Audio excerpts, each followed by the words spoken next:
All right, guys, welcome back into another NFL DFS video. My name is Eric Paul Zoom with 9 to 5 Sports. Going to be breaking down the top stacks here for week 7. And once again, you guys probably already know this, but week 6, the Miami Dolphins were a good stack to be on, except for the fact that Skylar Thompson got injured. Okay, Jalen Waddle came through, Tyreek Hill came through. On the flip side of that, Justin Jefferson came through and Adam Thielen came through. It was a stack in which was able to profit, but it was a stack in which left me feeling like we could have had more. Whether we switched to just a random different quarterback on the slate, or Skylar Thompson would have just not got injured, because if you just give him Teddy Bridgewater's touchdowns, then obviously a pretty solid stack. That's about 15 more points there. So unfortunate there, but you know, the process continues to be right for these stacks. So hopefully we can hit on some good stacks again in this week. If you guys enjoy this coverage, remember to make sure to like and subscribe. It does help out the channel a lot. All right, so before we get into the stacks, I do just want to point out, you know, right below here, you guys will see kind of the 9 to 5 sponsors tab. Check them out. We got Sports Battle app, which is a daily fantasy sports prop-based app. Use the promo code 9TO5 to get $5 cash back on a deposit of over $50. It's a great value out there. I know a lot of people like to do prop bets. It's a good avenue to go for you guys. And then Stat Hero. Stat Hero is just a fun, kind of different daily fantasy sports platform. It has pick'em, it has head-to-head, and it has survivor pools out there each week. I personally like the head-to-head ones because while you're just playing against the set lineup that they put out there, you know the constraints that you have to go against, and so you can build a lineup that could beat their lineup. It's kind of fun. So just check that out. Promo code for that is going to be 925. The number is 925. So as always, I am going to go through the stacking report to get us started on the right foot. So no surprise there. The Las Vegas Raiders are coming in as the best stack you can be on. It does make sense. We got to wait and see if Darren Waller is going to play. Maybe Foster Moreau is someone you look at, or maybe you just don't even target a tight end. Once again, the stacking report is taking the QB1, RB1, tight end 1, and receiver number 1 for each offense, just to give us a starting point, just to give us a general idea of which teams we probably want to be stacking and kind of why. So yeah, maybe for the Raiders, you go Adams, Carr, and Josh Jacobs. I do like the idea of just going Devontae Adams and Josh Jacobs instead. That's a route you could easily go. From there with Baltimore, I don't really agree with that, to be honest with you guys. Like, I don't know, Lamar Jackson can get there. Mark Andrews can easily get there. I don't really like Rashad Bateman, especially as price. And then J.K. Dobbins, he might not even play. It might be Kenyon Drake. So maybe you could go with Kenyon Drake instead of J.K. Dobbins. And that actually might be a stack I get on later, kind of a run it back stack that you guys will see later on in this video. The Chiefs, I don't really agree with as well. I don't like their matchup, okay, with the Niners. That would be one that I would avoid. And then we get into the Chargers. Now, this is one that I agree with. Austin Eckler, I like a lot. Gerald Everett, I like a lot. Justin Herbert, I like a lot. And Mike Williams, I like a lot. You know, we got to wait and see if Keenan Allen's going to be active. But right now, I think it's going to be Mike Williams, you know, with Keenan Allen out. So I would like that stack a lot. All right, now looking at the best projected value stacks on the slate, more of the same. We got the Raiders, we got the Baltimore Ravens, and then we got the Houston Texans. And this is a stack in which I like as well, guys. You got Dameon Pierce, Brandon Cooks, Davis Mills, and one of the tight ends. You don't have to play the tight end. I like that because it's going to be unique with Dameon Pierce, Davis Mills, and Brandon Cooks, but also the matchup's correct. So I like that that's popping up as one of the best value stacks you can be on this slate. That might be something we go with here. And then from there, kind of more of the same. Detroit always seems to be popping up as a value stack. We'll see. Then let's just look at leverage rank, ownership leverage rank in terms of a stack. The Houston Texans popping up once again. I like that, guys. Let's go gung-ho with the Houston Texans this week. It's probably going to be ugly, might not work out, but the thought process will be there, and I'll take you through that approach here in a second. I like it. Do we go Detroit game stack wise? It's made sense a lot of slates, so you could do that, I guess. Detroit, Dallas. I like Dallas. You might be able to run it back. We'll see here. So let's get into the DraftKings side of this. We got a general idea of what the stacking report's telling us to be on. Let's apply that knowledge now. All right, so get into the stacks here. I'm going to start off with a correction stack here. And what I mean by that is I think the Packers are going to be able to correct themselves this game. You got Aaron Rodgers, who, you know, he just hasn't looked good the last 2 weeks, okay? I do blame that somewhat on the London trip against the Giants, and the Giants have been a better defense, but still was able to score around 17 DK points. Not terrible. Last week against the Jets, he just did not have any time. And also, you could potentially blame the London game for that as well. For some reason, when Aaron Rodgers has had to travel a lot, he has not done well. It's just a strange thing. You look at like week 1 of last year, where I think it was the Saints they played, where they chose to go to like Florida or California, one of those two, where he had to travel the most pretty much is what they're shooting for. And he didn't play well. So there might be something there. I don't know. But the fact of the matter is, besides that game, you know, basically had 17 straight DK points in 4 straight games, or 17 DK points in 4 straight games. Now he gets an easy matchup, easily his best one of the season thus far. I mean, look at these teams like Minnesota, sure. Once again, we're making narratives here for it, but it's true. Like, they just suck in week 1 without any preseason practice, okay? That just has been the case for the Packers, okay? So we can kind of write off week 1. Then from there, Chicago, a much better defense than people thought. Tampa Bay, a great defense, okay? New England, a great defense. The Giants, ranking out as one of the best defenses. And then the Jets. We know the Jets are a good team. So, like, this is by far his easiest matchup. So to me, it is encouraging that in those games in which he was going against tough matchups, he was still able to put up 17 DK points. Now, with a matchup against the Washington Commanders, a matchup that everyone has been targeting, he should be able to go for 20 DK points, okay? He should have a nice floor. This is a perfect get-right spot, not only for Aaron Rodgers, but also this full offense. So if I do like Aaron Rodgers, then yes, I love Allen Lazard as a play as well. Allen Lazard has been a super safe play, really this whole season, really for the past year now, okay? Has not disappointed anyone. He's had like a touchdown or 100 receiving yards, I think in like 10 straight games or something crazy, okay? He's playing 90% of the snaps, gets an easy matchup, at a cheap price point. Doesn't take much for him to value. Stacking-wise, it makes a lot of sense.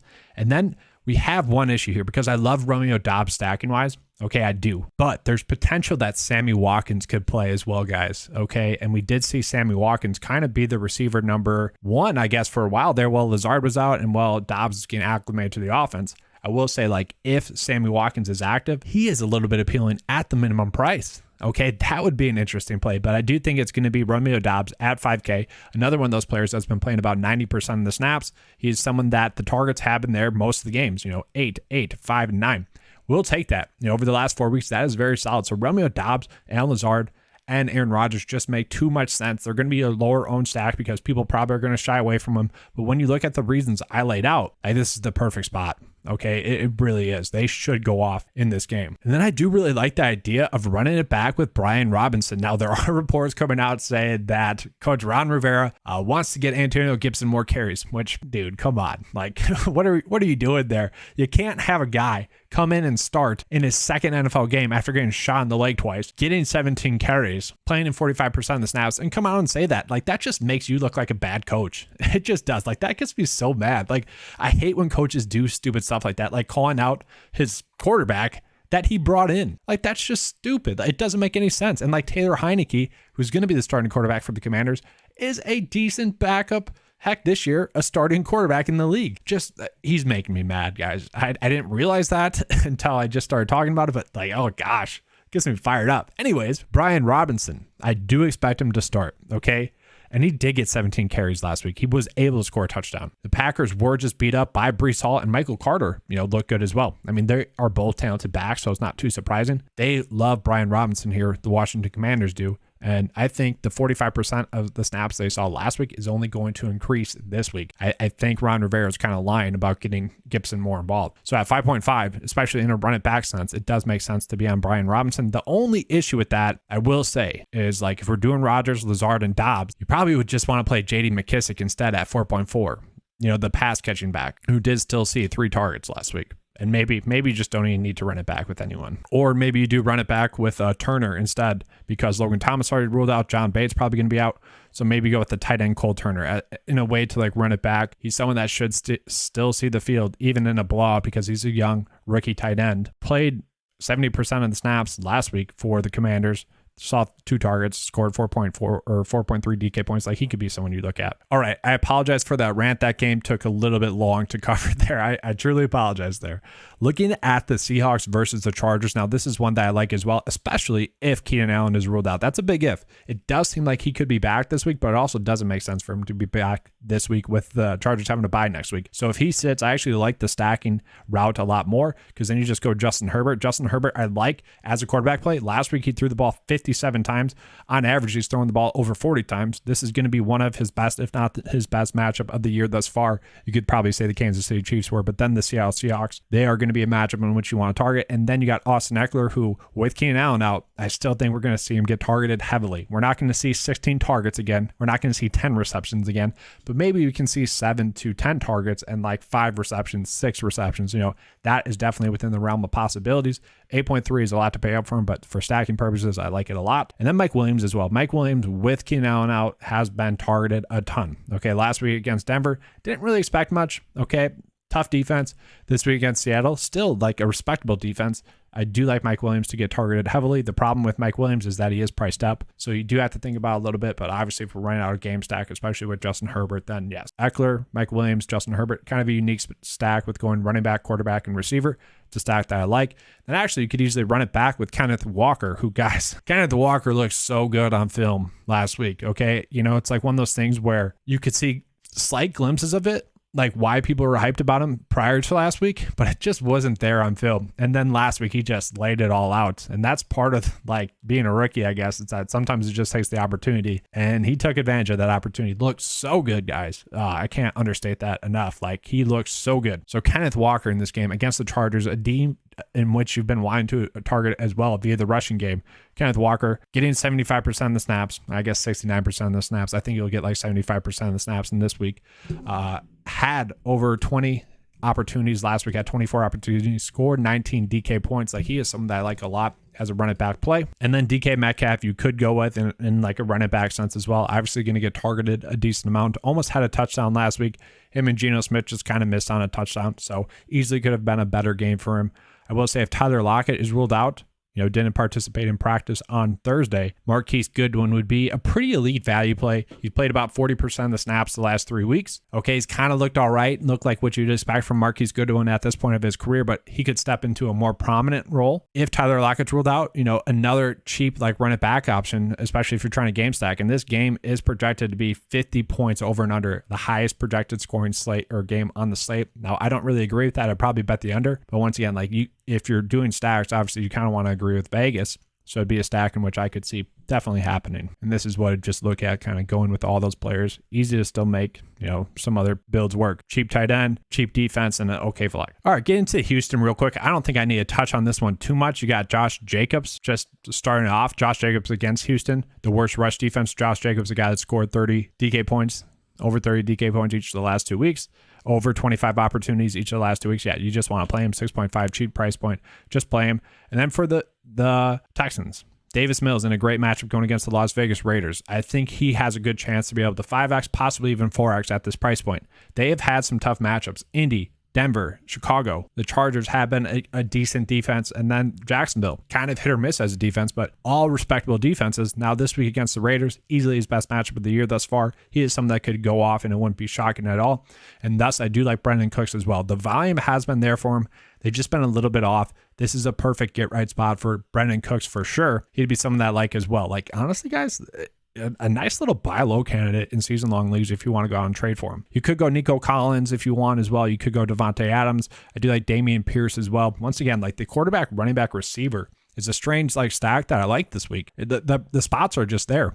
Last game he was 1 yard off of the 100-yard rushing bonus. He's just looked really good. Like by far one of the best rookies this season in general. And actually, you could make an argument that he's been one of the most, if not the most impressive running back this season. I mean, he has been good, guys. So Dameon Pierce at 6.4, I do like as another additional stacking piece. And then I have kind of a weird, kind of unique stack. It's a worse one. Like Jacoby Brissett just has not looked great, except for that one Thursday night football game. He's been good enough. Once again, this is one of those situations where probably the best matchup of the year thus far for Jacoby Brissett. With that, if you want to play Marty Cooper, who has looked good, who has been targeted a ton thus far this season, he's had 4 games of over 10 targets. Very solid. 2 bad games, and that's about it. This is going to be a great matchup, a matchup in which you would think he would do well. DPJ is also a good value here. 9, 7, and 5 targets each of the last 3 weeks, averaging over 10 DK points each of the last 3 weeks as well. Good matchup. If you're playing Jacoby Brissett, then you'd want to play DPJ as well, I think. And then running back wise, guys, I really hope that J.K. Dobbins is out for the Baltimore Ravens. Still not practicing. Okay, Friday, Thursday, Wednesday, has not practiced. I expect Kenyon Drake to be active and to be the starting running back in this offense. He's already been the majority snap leader at the running back position each of the last 2 weeks. Give him about 60% of the snaps in this matchup with the Cleveland Browns, a very plus matchup. It makes a lot of sense. Like, this is one of my favorite sneaky stacks on the slate. You got the Browns pass catchers, and then you run it back with Kenyon Drake, which either way, game script wise, he should be involved, whether it's passing, getting some targets, or on the ground, rushing the ball. This is a nice sneaky stack for you. And then just real quick, I'm going to keep this pulled up here with this stack. Leonard Fournette going against the Carolina Panthers, who who just traded Christian McCaffrey. This should be a very positive game script for Leonard Fournette. I expect him to get a huge workload. And if he is getting that huge workload against the Carolina Panthers, a defense that, has been worse and worse as the season has progressed because the offense has been worse and worse. It's not really fair for the Panthers defense, but they are going to break eventually in this game. And so Leonard Fournette should have a good game. You could play Chris Godwin in that game as well. Seeing about 86% of the snaps, saw 12, 6, and 10 targets each of the last 3 weeks. He should be a safe play for you. And then you could even play the Bucs defense as well. Okay, Cade Otton's a solid value play as well in that game if you need to go that route. And then two of my favorite stacks on this slate is going to be Dak Prescott at 6.7. Yes, we worry about him coming back from an injury. We worry about him being a little bit rusty, but he's in a perfect situation going against the Detroit Lions defense, obviously the worst defense in the league thus far this season. I like that a lot. And you could easily play CeeDee Lamb. 6.8 is such a cheap price point for a guy that's averaging around 10 targets per game. Okay, he has been super productive, super reliable as well. He has a nice safe floor, and given the matchup, I think he could go off. Given the improved targets, he should be able to go off. This is a spot in which I love CeeDee Lamb, and then I do think we play either Michael Gallup or Noah Brown. I actually like Noah Brown a little bit more just because he's cheaper, has been playing a little bit more snaps, not getting as many targets as Gallup since Gallup has been back, but this is a good spot for Noah Brown to get right as well. You could play either one though. It doesn't really matter too much. Then you could easily run it back with St. Brown if you guys want to go that route. I'm fine with that. I do really like Khalif Raymond as a value play. Okay, he came in and saw 80% of the snaps last week, and with DJ Chark out and with Josh Reynolds potentially out, I think he's going to have a nice, safe, solid floor at his price point. Like he should be able to get to like 8x or 8 DK points, 2x for you. Saw 5 targets and 7 targets the last 2 weeks. And in this game, a game in which I like to stack, it's a nice sneaky run it back stack. And then the last stack on the slate is an easy one. I think everyone's going to be on it somewhat. Matt Ryan at 5.4, a cheap price point going against the Tennessee Titans, a team's pass defense that is terrible. And with that, you could easily go Michael Pittman. Now he's priced up a lot. He's priced up very high. He needs that 20 DK points, but for a stack, you don't really care about his price point. You care about the upside, and that upside's going to be there for him. Then I actually do like Alec Pierce at 4.6 as well. His snaps have been increasing each and every week. Saw 65% of the snaps last week. The targets continue to be there for him as well, 7, 9, and 6. He's been productive. He's been impressive as well. Drew a big, deep pass interference on last week's game. It was kind of a clutch pass interference that he drew. So yeah, at 4.6, I like him as well. I like the talent. That'd be another solid stack that you can go with on this slate. And I do apologize, guys. I know that video took a little bit longer than I expected, than you guys are probably used to as well. I enjoyed it though, okay? Sometimes it just feels fun to over talk a slate. I know I focus on fantasy without the fluff, so I apologize for that. Hopefully you guys enjoyed this video. If you did, please give me a like and subscribe. That does help the channel, which helps me be able to help you guys out. All right, let's have a good slate, and as always, let's keep cashing.